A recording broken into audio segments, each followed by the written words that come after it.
Salam, Bapak Ibu Saudara yang terkasih dalam Tuhan Yesus Kristus. Selamat pagi, bertemu kembali dengan saya Pendeta Indriana pada hari Jumat tanggal 17 bulan Juni. Pada renungan kita pagi hari ini yaitu dari kitab Galatia pasal 3 ayat 15 hingga ayat yang ke-22. Sebelum kita bersama-sama merenungkan firman Tuhan, mari kita berdoa. Bapa dalam kerajaan sorga, Bapa yang kami kasihi dalam Tuhan Yesus Kristus, saatnya kami akan mendengarkan firman-Mu ya Tuhan. Biarlah firman-Mu ini boleh menerangi setiap hati kami, dan firman-Mu boleh menjadi kekuatan dan berkat bagi kami. Terima kasih Bapa di sorga, hamba-Mu sedia untuk memberitakan firman-Mu. Penuhi hamba-Mu dengan kuasa Roh Kudus. Dalam nama Tuhan Yesus Kristus kami berdoa dan bersyukur. Amin. Firman Tuhan pada pagi hari ini diambil dari kitab Galatia pasal 3 ayat 15 hingga ayat yang ke-22 yang akan saya bacakan demikian. Dengan perikop hukum Taurat atau janji. Saudara-saudara, baiklah kupergunakan suatu contoh dari hidup sehari-hari, suatu wasiat yang telah disahkan sekalipun ia dari manusia tidak dapat dibatalkan atau ditambahi oleh seorang pun. Adapun kepada Abraham diucapkan segala janji itu, dan kepada keturunannya tidak dikatakan kepada keturunan-keturunannya, seolah-olah dimaksud banyak orang, tetapi hanya satu orang, dan kepada keturunanmu, yaitu Kristus. Maksudku ialah janji yang sebelumnya telah disahkan Allah tidak dapat dibatalkan oleh hukum Taurat, yang baru terbit 430 tahun kemudian, sehingga janji itu hilang kekuatannya. Sebab jikalau apa yang ditentukan Allah berasal dari hukum Taurat, ia tidak berasal dari janji, tetapi justru oleh janjilah Allah telah menganugerahkan kasih karunia-Nya kepada Abraham. Kalau demikian, apakah maksudnya hukum Taurat ia ditambahkan oleh karena pelanggaran-pelanggaran sampai datang keturunan yang dimaksud oleh janji itu, dan ia disampaikan dengan perantaraan malaikat-malaikat ke dalam tangan seorang pengantara. Seorang pengantara bukan hanya mewakili satu orang saja, sedangkan Allah adalah satu. Kalau demikian, bertentangankah hukum Taurat dengan janji-janji Allah? Sekali-kali tidak, sebab andai kata hukum Taurat diberikan sebagai sesuatu yang dapat menghidupkan, maka memang kebenaran berasal dari hukum Taurat. Tetapi kitab suci telah mengurung segala sesuatu di bawah kekuasaan dosa, supaya oleh karena iman dalam Yesus Kristus janji itu diberikan kepada mereka yang percaya. Amin. Bapak, Ibu, Saudara yang terkasih dalam Tuhan Yesus Kristus, surat wasiat merupakan surat perjanjian yang sah dan tidak boleh menambahkan lampiran yang lain atau tidak dapat diubah oleh siapapun. Perjanjian Allah bukan kepada banyak keturunan alamiah Abraham, tetapi kepada keturunannya satu saja, yaitu Kristus selaku kepala dari suatu bangsa yang baru. Pengajaran Paulus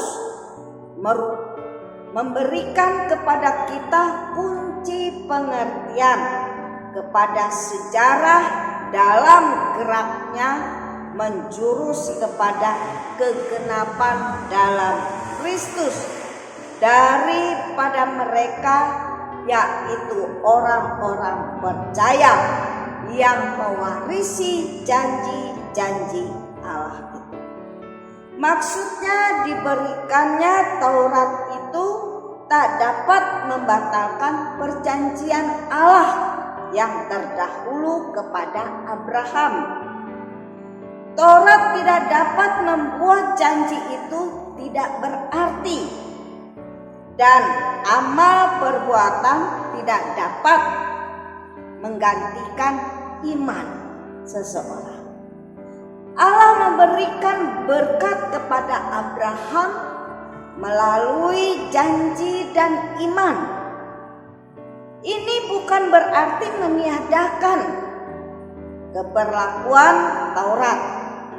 Taurat berguna untuk menghukum dosa dan posisinya lebih rendah terhadap perjanjian Allah.